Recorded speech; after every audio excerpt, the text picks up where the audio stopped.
La escuela de la sospecha inicia con Paul Ricoeur, un filósofo y antropólogo francés que fue principalmente conocido por haber combinado la descripción fenomenológica con la hermenéutica. Y se puede considerar la hermenéutica como el arte de explicar, entender e interpretar textos objetivamente.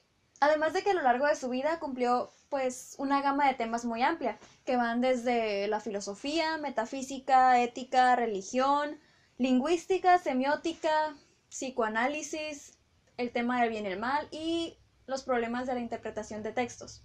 Así nació la hermenéutica. Más que hablar acerca de su filosofía o de su vida, trataré de enfocar el resto del video en un término que utilizó por primera vez en su libro Freud, una interpretación de la cultura.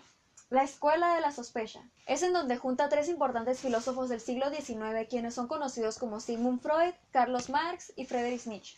¿Qué es lo que tienen estas tres personas en común? Pues principalmente es que los tres muestran un espíritu crítico hacia la sociedad de su respectivo momento, además de que cuestionan los valores de la época. Sospechan de la libertad del hombre que se ve limitada por el Estado, la religión y otros factores. Los tres señalan que, tras la noción clásica del sujeto, se esconde varios elementos que lo condicionan.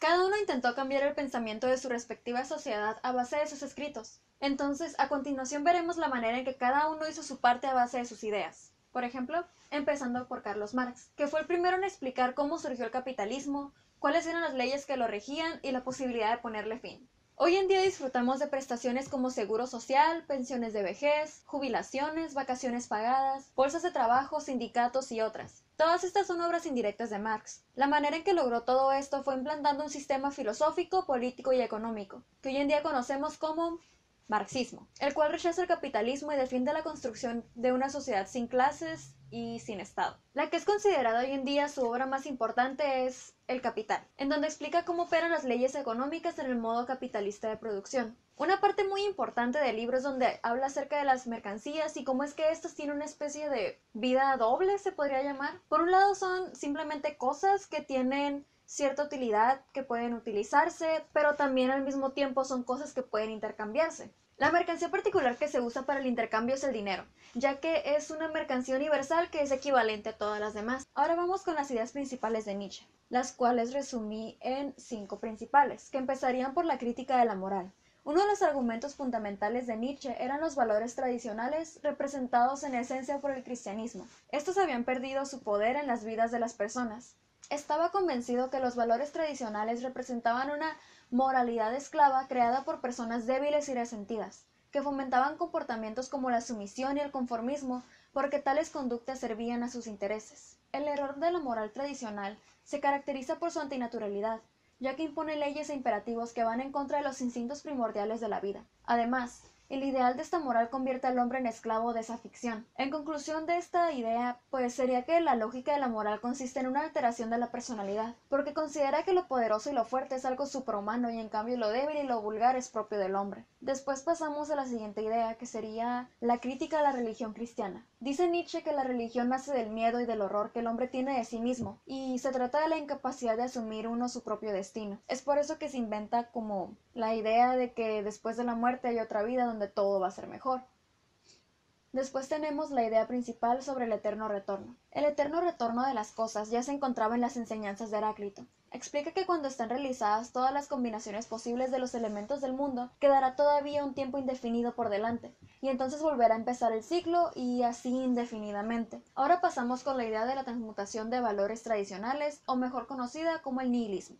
Todo esto explica que la cultura moderna ha terminado llegando a su ruina, decadencia y hay que liberar al hombre de todos los valores falsos, devolviéndole el derecho a la vida y a la existencia. Para ello, el primer paso debe consistir en una transmutación de todos los valores de nuestra cultura tradicional. Así, la fuerza del espíritu de Occidente, cansado y agotado por los valores inadecuados falsos de su verdadero mundo, se vuelve nihilista, significando esto que empieza a negar toda creencia y todo principio moral, religioso, político o social.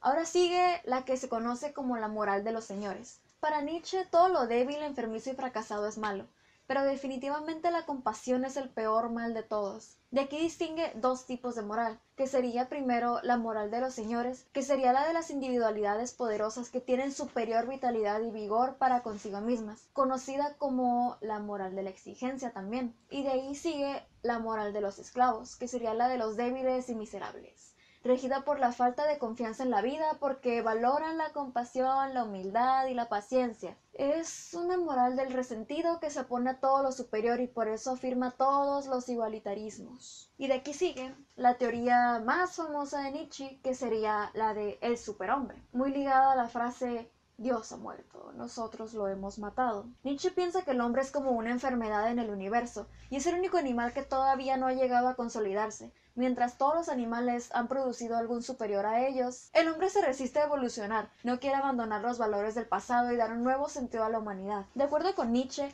las masas se adaptan a la tradición, mientras su superhombre utópico es seguro, independiente y muy individualista. Se centra en el mundo real más que en las recompensas del mundo futuro prometidas por las religiones en general. Afirma la vida, incluso el sufrimiento y el dolor que conlleva la existencia humana. Para llegar a ser el superhombre, primero tiene que autosuprimirse y este proceso debería pasar por tres fases, que primero sería la del camello, que es el símbolo del hombre actual que todavía está impregnado de la moral de los esclavos y que soporta el peso de la carga con paciencia. Después viene el león, que en cambio es el símbolo del hombre revolucionario, el que levanta contra la moral de los esclavos, y a su vez el león, después de romper las cadenas de la esclavitud, tiene que transformarse de nuevo en un niño. El niño simboliza la pureza e inocencia de la infancia desde la que se recrea la nueva tabla de valores. El hombre, para convertirse en superhombre, ha de expulsar de su interior a Dios, de tal forma que éste se convierta en un ser con plenitud de poder y de dominio sobre sí mismo y sobre los demás.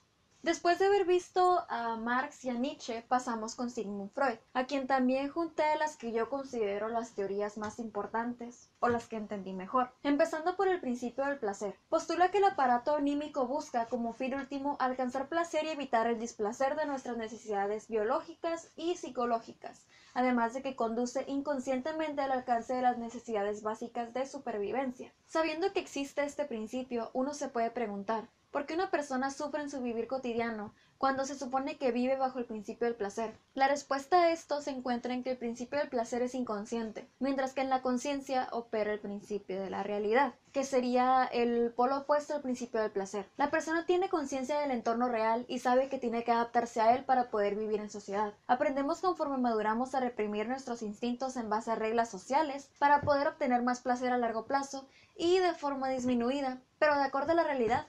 Ahora pasamos con la teoría de la pulsión. Este concepto articula lo psíquico con lo somático y es utilizado por Freud para explicar la sexualidad. Existen en el ser humano estímulos internos que son constantes y que no pueden ser aplicados a través de una interacción con algo exterior. A su vez, por ser internos tampoco se puede huir de ellos. Freud afirma en un principio que existen dos pulsiones que se encuentran en conflicto, las pulsiones sexuales y las autoconservadoras, creo. En el recorrido por su infancia, el niño encuentra distintos objetos típicos que satisfacen su pulsión sexual y según lo cual transita diferentes etapas. La primera etapa es la oral, donde el infante experimenta placer al chuparse al dedo o el seno de la madre. La segunda es el anal, donde se toma el placer en el ano, obviamente, y en su control como en la defecación. La tercera y quizá la más reconocida sería la etapa fálica, teniendo lugar entre los 3 y 6 años de edad, más o menos. En esta etapa, la zona erógena se encuentra en los genitales. La cuarta etapa es la de la lactancia, desde los 6 años hasta la pubertad, y luego la etapa genital, que va de la pubertad a lo largo de la vida adulta. Para que el niño llegue a esta última etapa, tiene que pasar por las primeras 4 sin quedarse fijado en ninguna de ellas. Si el desarrollo no tiene lugar de forma exitosa, detalles problemáticos que no se resolvieron en algún momento pueden manifestarse y posteriormente en la vida adulta como una neurosis. Ahora pasamos con la teoría de la represión. Las personas tienen pensamientos subconscientes que son claves en el desarrollo y en la vida de las personas. Es un mecanismo de defensa psicológico. Cuando una representación, que ya sea un suceso, una persona o un objeto, se vuelve intolerable para el sujeto, el aparato psicológico lo reprime y se vuelve inconsciente de esa representación, por lo que el sujeto se puede decir que la olvida, aunque en realidad desconoce que la recuerda. Freud afirmó que no existe tal cosa como una represión 100% exitosa. por lo cual lo reprimido siempre termina retornando a nosotros y por lo general lo hace a través de un síntoma neurótico, como por ejemplo una obsesión o una hipocondría, o como un chiste, un sueño o un lapsus. Después pasamos a la teoría de lo inconsciente, que está ligada también a la represión. Lo inconsciente es otro concepto central en el psicoanálisis y donde transcurre gran parte de la acción psicoanalítica. Es necesario aclarar de antemano que todo lo reprimido es inconsciente, pero no todo lo inconsciente es reprimido. Freud en su texto Lo inconsciente, válgame la redundancia, da dos definiciones sobre el tema. La primera sería la inconsciencia descriptiva. No significa necesariamente que esa representación se haya reprimido. Puede ocurrir que no es un contenido que debe ser usado en ese momento, por lo cual se encuentra guardado en el inconsciente. Después sigue la inconsciencia dinámica, que es aquello inaccesible a la conciencia a causa de la represión secundaria. Esos contenidos solo pueden volver a la conciencia como retornos de lo reprimido, es decir, como síntomas o a través de la terapia, mediante la palabra. Ahora vamos con la última teoría de Freud. ¿Qué sería el complejo de Edipo? Esta sostiene que el niño quiere seducir a su madre, por ello acarrea un conflicto con su padre, quien le ha prohibido tomarla como suya. Este inicia en la etapa fálica y es una respuesta a la seducción materna, pues el niño ha conocido su cuerpo completamente, lo ha erogenizado y en parte gracias a los cuidados que ha recibido como ser acariciado, bañado e incluso limpiado después de ir al baño. Dado que el niño no puede llevar adelante su cometido de seducir a su madre por la prohibición paterna, que sería la instalación de la ley, el complejo se sepulta y da paso a la etapa de la latencia hasta llegar a la pubertad. Al llegar a la pubertad, el niño obviamente ya no busca de nuevo a su madre, sino a otra mujer, pero su paso por el complejo de Edipo ha dejado marcas indelebles en la forma en que ahora se relacionará con otros y también va a influir en su elección en las mujeres que querrá tomar como pareja. Es decir, de una u otra forma va a buscar mujeres que le recuerden a su madre. Y esto sería todo. Ahora conoces las ideas principales de los filósofos de la sospecha.